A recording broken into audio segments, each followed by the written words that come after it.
Hey guys, what's up? If you are new to my channel, my name is Shelby. I am 22 years old. I was pregnant with my first baby, but as you can tell by the title, he actually decided to come, and yes, I said he. It was a surprise gender. If you didn't know, we did not find out until the birth, but he is a baby boy. He's right here next to me, so if I keep looking over there, that's why. He's just chilling in his newborn lounger.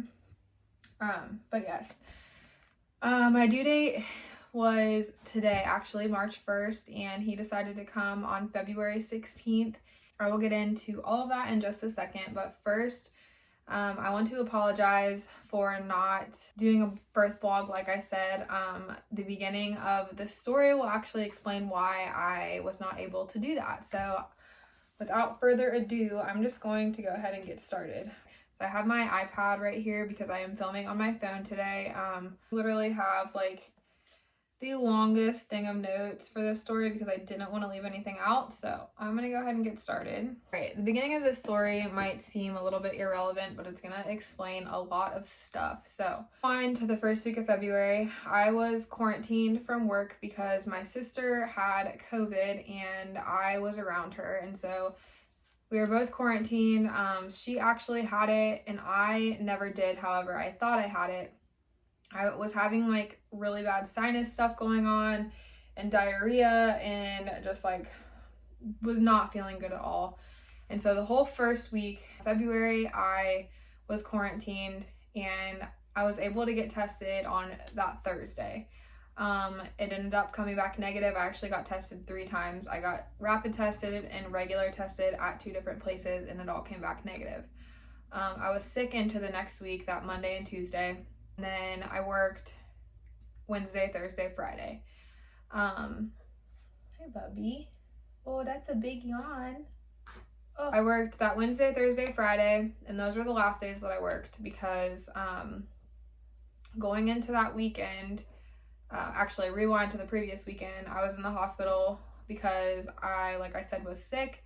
And I just got really dehydrated from not having an appetite as well as having diarrhea. So I went and got fluids. I actually went to I went to the hospital Sunday. They sent me home without fluids. That's a whole nother story. And then I went back Monday, stayed the night. I can't remember if I stayed the night this time or not. But anyways, I went back the next day and I got fluids.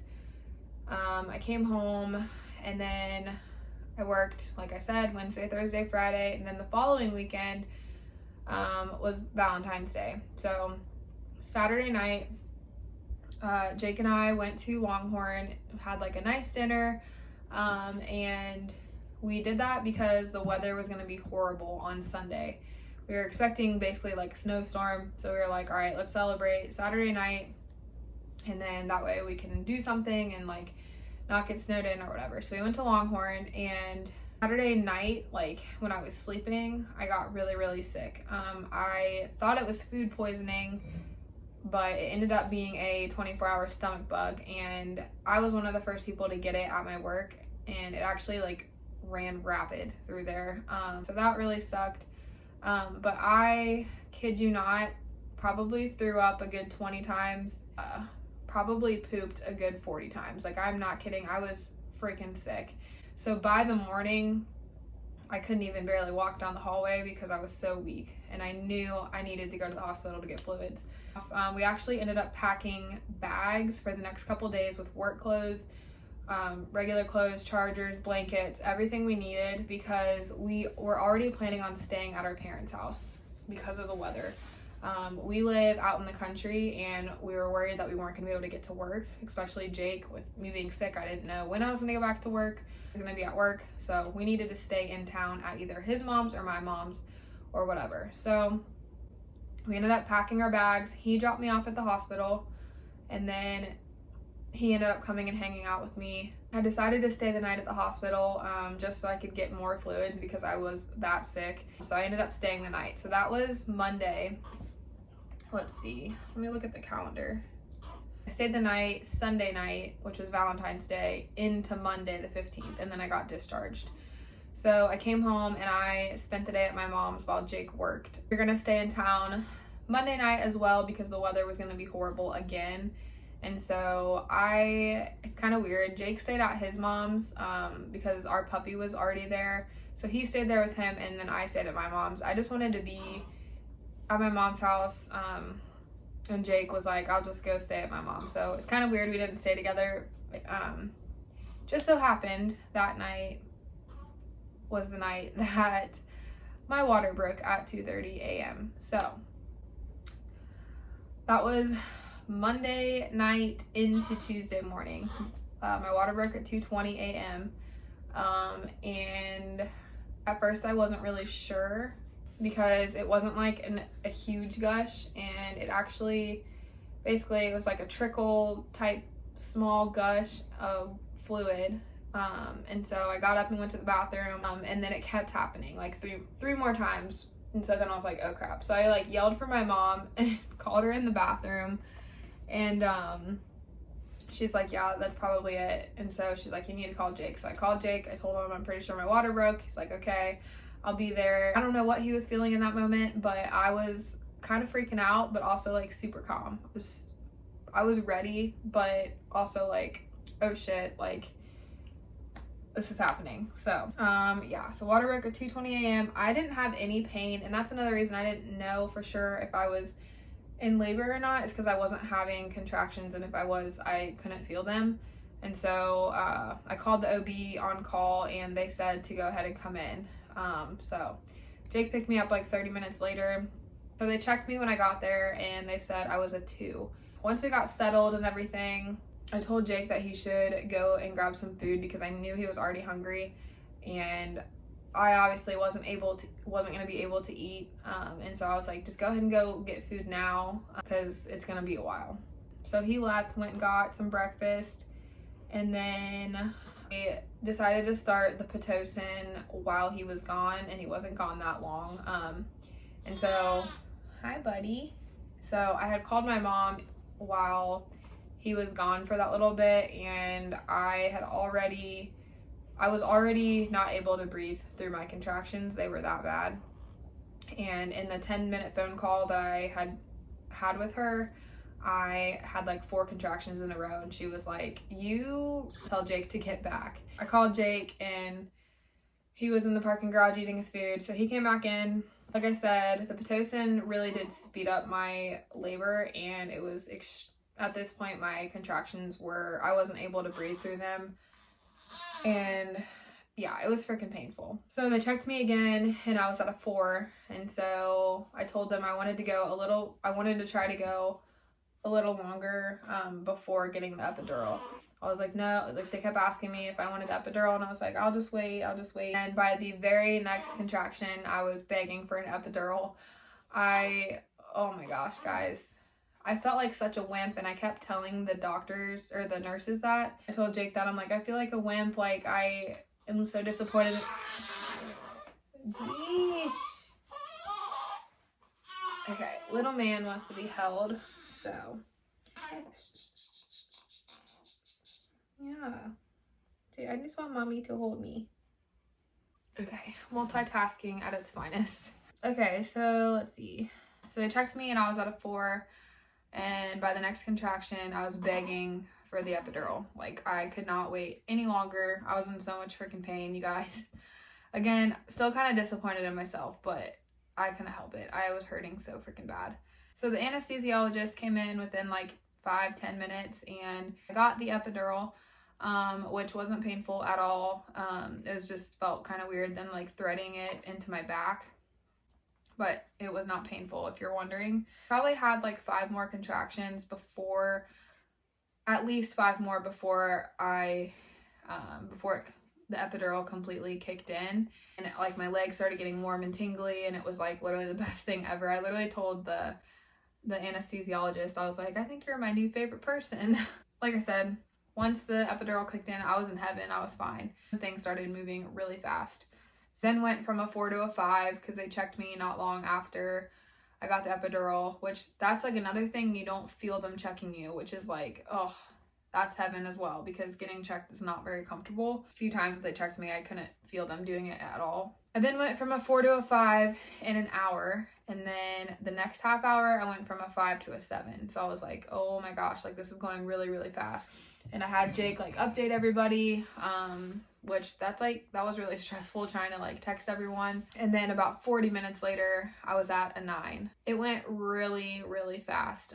From the time my water broke until I had him, it was exactly 12 hours. Once I was dilated and I started pushing, I knew right away it was going to be hard because I couldn't feel anything. It was super frustrating, but at the same time, if I wouldn't have gotten the epidural, I don't really know how I would have pushed through that pain. Just like so hard to push when you don't know, like you can't feel anything down there. So that was super frustrating for me, and definitely like discouraging because I felt like I wasn't getting anywhere because I felt like I wasn't pushing right. But I started getting really discouraged because they told me the goal was to get the baby through my pelvic bone, because once the baby's through there, it's a lot easier with them moving down the birth canal.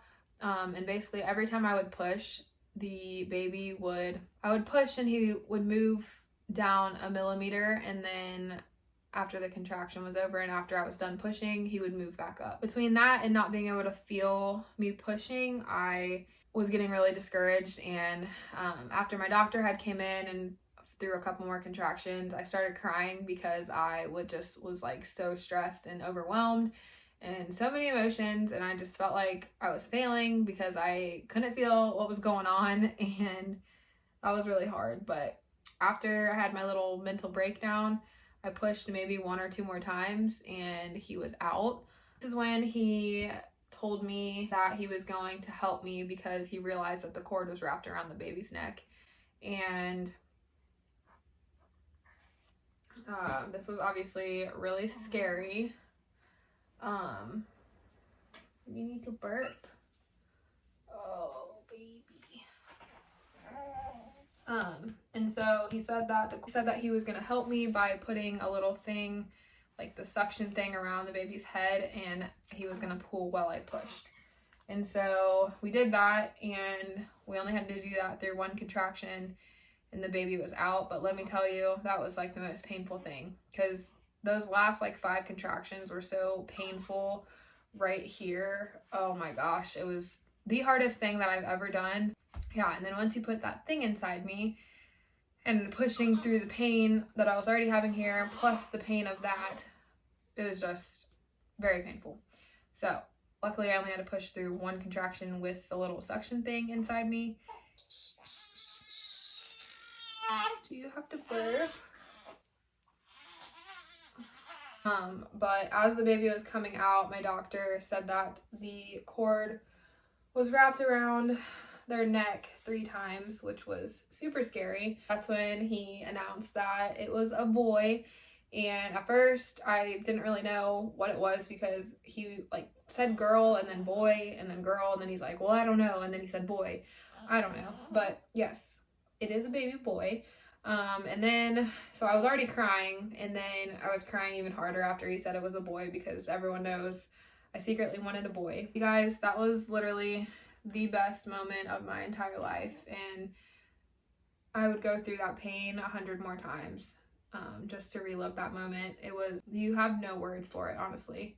Stay in the hospital was semi-stressful because even though this is normal, my milk obviously hadn't come in, and so I was pumping. I was trying to breastfeed, and till this day we're still struggling with him latching, like staying latched. He will latch, but he just doesn't stay latched the whole time, and so he doesn't get full from my breast. And so I'm pumping and giving him a bottle, which is fine. I just really want that bonding experience with him, so we're still working on that. But anyways, in the hospital, I was pumping and giving him the little bit of colostrum that I was producing, and so obviously that wasn't enough, and so they wanted us to supplement, and he did not do very well with the formula. He was like not only spitting it up, but like full on puking. And let's just say now that he's strictly on my breast milk, I'm so happy, because his body did not tolerate that. And they also, something that I thought was weird is that they had us mix his formula with my colostrum, and body just did not like that at all. It was producing like a real small amount of colostrum, and so they told me to just suck it up in a syringe and give it to him that way. And so that's what we were doing. Yeah, so the rest of our stay was pretty smooth, except they were having trouble with him keeping his temperature up. That was like stressful because he would be fine and then his temperature would go back down, so they'd put him under the light, and then it would go up and be fine, and they'd take him off the light and it would go back down. So it was like a constant back and forth thing. I didn't even say his name. We ended up naming him Roman Jacob Codwell.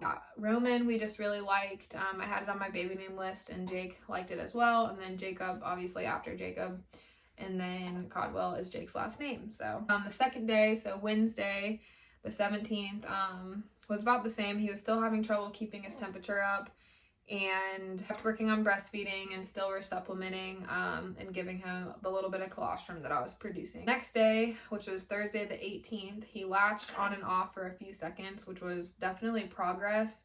And then the pediatrician also came in, checked him out, said he was great, except once again having trouble keeping his temperatures up. So we would have him swaddled with us, and then under the light. That's pretty much what we did the rest of the morning, just to keep his temperature up.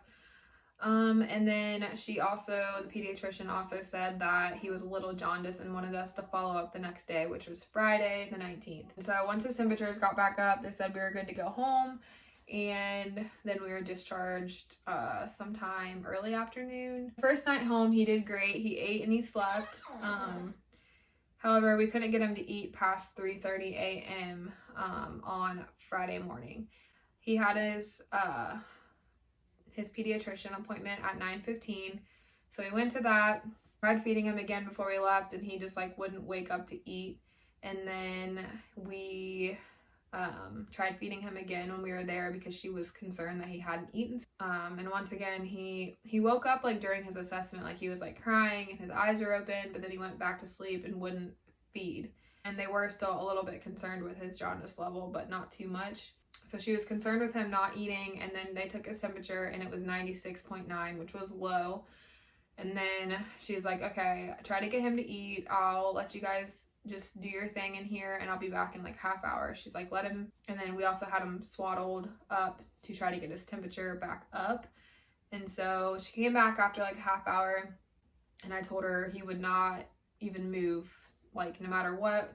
He just like would not wake up to eat. And then she took his temperature again, and it actually had dropped to 96.2.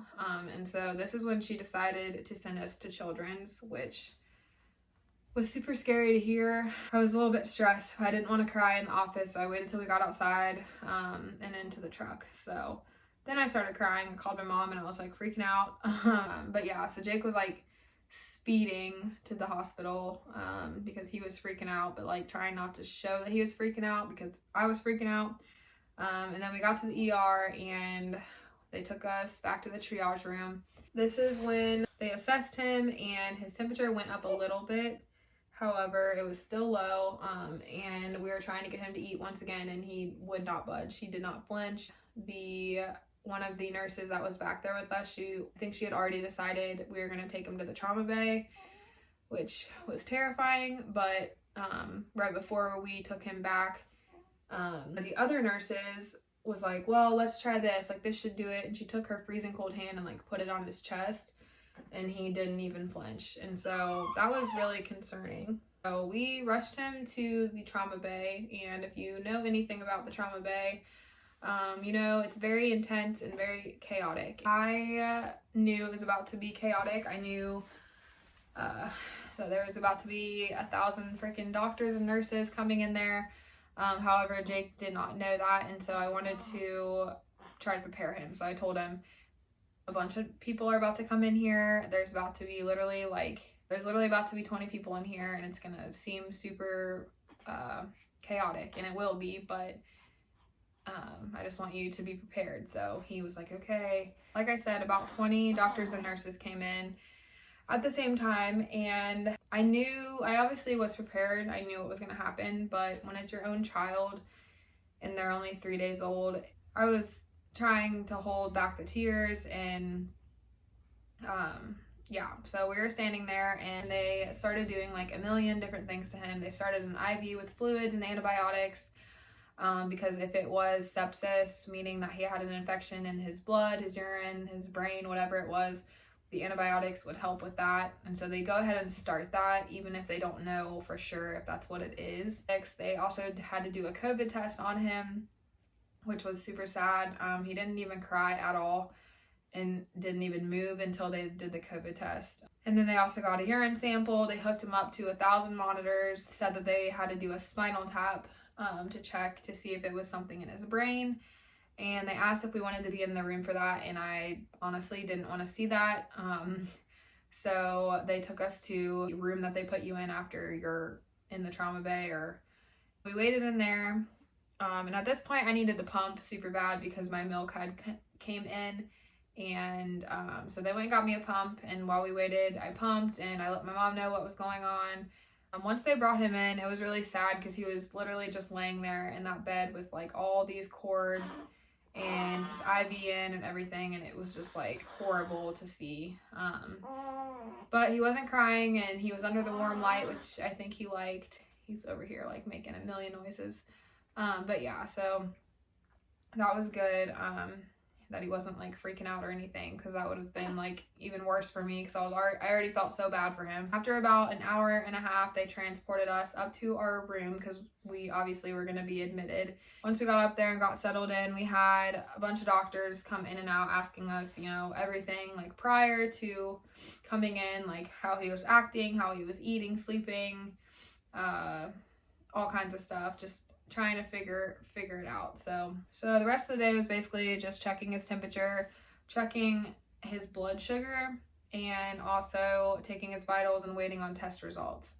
We were waiting on some like short-term test results, so like a urine sample, blood sample, stuff like that, which typically comes back really fast.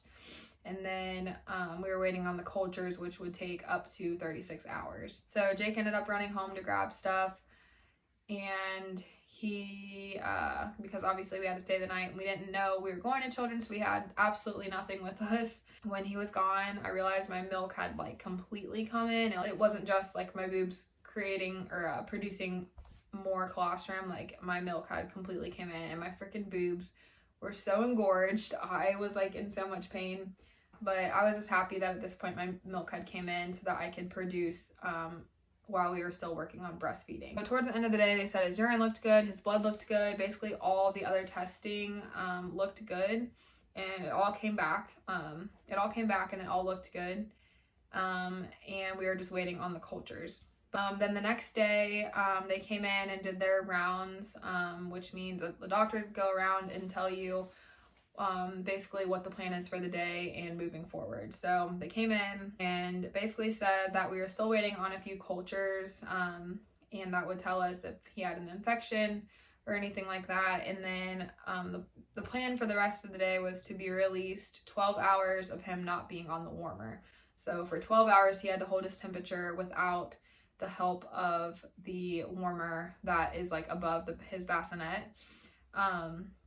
And he obviously needed to keep his temperature up. And then he also needed to be doing 3 wet diapers a day, which at that point he had no problem doing. And then it also had to be 24 hours past when the cultures were taken, with nothing growing on them. Usually after the 24-hour mark, nothing shows up. It can, but it's not very common. And so at that point they felt like at the 24-hour mark that he would be good to go home. So they kept checking his vitals, his sugar, and his rectal temperature, which that always like sucked when they did all of that, because he doesn't really cry much unless he's hungry, or that's pretty much it. So like every time they would do that, he would cry. Sometimes he wouldn't, but obviously it was necessary, so it's fine. But it was just sad. The whole experience was just not fun. But at like 3 o'clock, the nurse came in and she was like, "How do you guys feel about going home?" And obviously I was super for it, and Jake felt confident in us going home, because he was eating a lot more. and he was keeping his temperature up, and we just felt confident as a family going home. And nurse basically just said nothing had came back on the cultures, and we were like, okay, so like what do they think it is? And she said it could just be a viral infection. He could have caught something. He could have caught the end of my sickness that I had, considering I was discharged from the hospital about 24 hours, well, less than 24 hours prior to going into labor with him. So he could have caught the stomach bug that I had. Or they also think that my due date could have been off. That would explain why he was so small, because he was and is a preemie baby. And he was only 2 weeks early. So a few possibilities as to explain what was going on, but I'm just glad it was nothing serious. I just said to make sure that he was layered, to keep it 75 in our house, and schedule his appointment, like a follow-up appointment with his pediatrician. And so I got him in, that we got discharged Saturday night, and I got him in Monday morning. And when I took him to his appointment, she said he looked great. I told her how much he had been eating, how many wet and poopy diapers he was having, and she did a whole assessment on him. She also checked the children's records. She said nothing came back on the culture still, and at that point nothing would, because it had been so many days past. He doesn't have to go back for 2 more weeks, and I'm just feeling way less stressed now that it was nothing serious, because that was super, super scary. Labor and delivery was super quick and easy, minus the pain. And then my recovery has been honestly so easy. I am literally wearing my pre-pregnancy clothes. I haven't really had pain. It's just been really easy, and I'm so thankful, because I know like some people do not have an easy recovery. Yeah, so Roman will be 2 weeks tomorrow, which is crazy. But he's just such a good baby. He literally only cries when he's hungry, and that's it. He's been sleeping good. He's even been doing like 3.5 hour stretches in the night, which has been so nice for me. I'm so happy with my life. I feel not overwhelmed, not stressed. Like I feel like I know what I'm doing. And I love being a mom. I love being his mom. And I want him to stay little forever. Still super bummed that I could not get birth vlog. I guess we could have tried to record on our phones, but it was just like such a crazy morning. And I said we weren't expecting to be snowed in at our parents' house. We weren't expecting to go into labor while we were there, and so I did not have my camera equipment. So this is my birth vlog, because I did not get to actually film it. So so that's Roman's birth story. And I guess I can show you guys him really quick. He's actually in a newborn outfit right now, but he still fits in his preemie clothes. This is Mr. Roman. He is in his little radio onesie. Oh man. But yes, he is an angel, and I love him so much. Oh, guys, he is so precious. But yeah, that is going to be it for today's video. Now with me being on maternity leave, I'm going to try and stick to a schedule. I actually recorded over the weekend and today a vlog, so that'll be up after this, so stay tuned for that. And yeah, I hope you guys enjoyed listening to Roman's birth story. Like I said, I'll be posting a vlog shortly after this video, so if you are not subscribed already, go ahead and subscribe and turn on my post notifications so that you don't miss my videos. Thank you guys for watching, and we will see you in the next video. Bye!